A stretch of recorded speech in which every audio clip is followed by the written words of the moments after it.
लंकिनी कौन थी?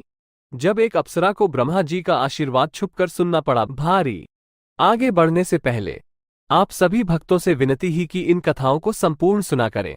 हम पूरी कोशिश करते हैं कि आप तक संपूर्ण कथा पहुंचे, और वो भी सही प्रमाणों के साथ। और अगर आपको ये अच्छी लगे तो अपने कमेंट से हमें प्रोत्साहित करें।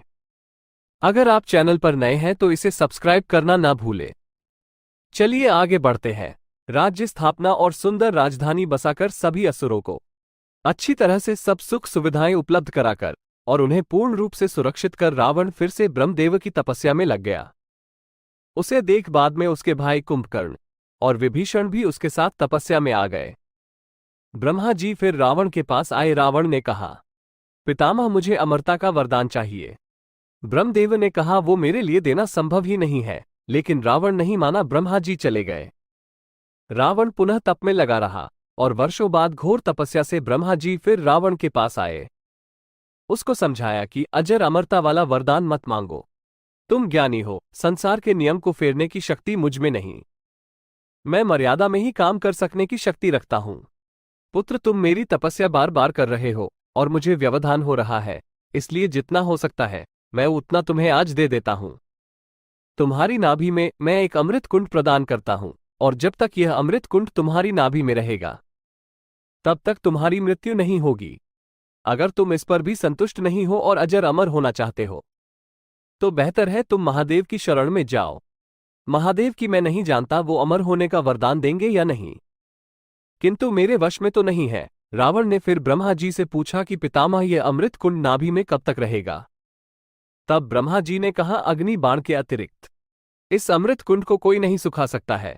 रावण ने सोचा, लगभग अमर होने जैसी बात है, क्योंकि अग्नि बाण का प्रयोग भगवान विष्णु के अतिरिक्त अन्य कोई नहीं कर सकता है। इसलिए उसने ब्रह्मा जी से कहा, पितामह अब आप अजर अमर होने का वरदान तो नहीं दे रहे हैं, इसलिए मैं इसे स्वीकार कर लेता हूं, पर आपको और भी कुछ देना होगा। ब्रह्मा जी ने कहा, तुम अमर होने के अतिरिक्त अन्य जो मांगो मैं देने को तैयार हूं। तब रावण ने वरदान ऐसे मांगा कि उसको देव, धनुज, नाग, यक्ष, किन्न, गंधर्व कोई भी युद्ध में न मार सके। ब्रह्मा जी ने तथास्तु कह दिया। इसी समय ब्रह्मा जी की दृष्टि एक अप्सरा पर पड़ी, जो पास में जो छुपके से अपना कान लगा के सुन रही थी कि ब्रह्मदेव रावण को क्या वरदान दे रहे हैं। ब्रह्मा जी समझ गए कौन है, किसने भेजा है, और वो अप्सरा घबराते हुए ब्रह्मा जी को प्रणाम करती है। लेकिन उसका इस तरह छुप कर देखना ब्रह्मा जी को अच्छा नहीं लगा। उन्होंने सिर्फ उस अप्सरा को इतना ही कहा, जब तुमने छुप के सुन ही लिया है तो इतना और भी सुन लो कि जिस दिन किसी वानर का जोरदार मुक्का तुम्हारे इसी कान पर पड़ेगा, उस दिन समझ लेना रावण और राक्षसों का अंत आ गया। ब्रह्मा जी चले गए और अप्सरा चुपके से भागने वाली थी कि रावण ने उसे पकड़ लिया और बोला, कौन हो, यहां क्या कर रही हो? उसने बताया कि यूं ही ब्रह्मदेव क्या कह रहे हैं वो देखने आई थी।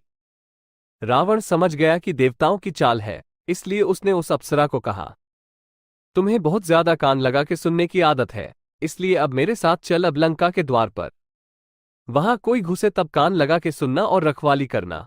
और उसे लंकिनी नाम से मुख्य द्वार पर रखवाली के लिए रख दिया। दोस्तों, आपको ये कहानी कैसी लगी? आप अपने कमेंट्स के द्वारा हमें अवश्य बताएं। ये स्टोरी पसंद आने पर लाइक और शेयर करें। ऐसी ही और कहानियों के लिए हमें सब्सक्राइब कर लें। धन्यवाद।